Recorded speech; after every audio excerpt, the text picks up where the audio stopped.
La exposición Horizontes, Pasión de las Tardes, a partir del día podrá ser visitada por la población en general del centro, en el Centro Estatal de Artes aquí en Ensenada. Y bien, en ese sentido, como pues hay y acostumbra el CEARTE presentar cosas interesantes, la directora del CEARTE, Natalia Badán, nos habla acerca de esta exposición.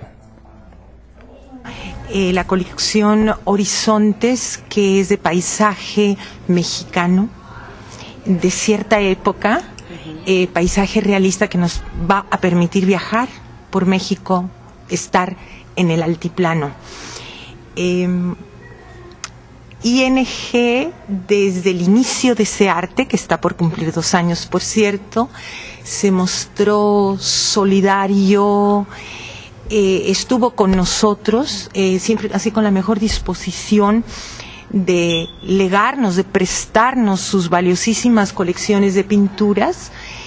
Y bueno, aquí tenemos a Consuelo, que está a cargo de las colecciones, que viene con las colecciones, que tiene el cuidado de verificar que todo se haga según las reglas. Y bueno, esperamos que todos los ensenadenses vengan a ver esto, porque va a ser un placer para el ojo y para el alma.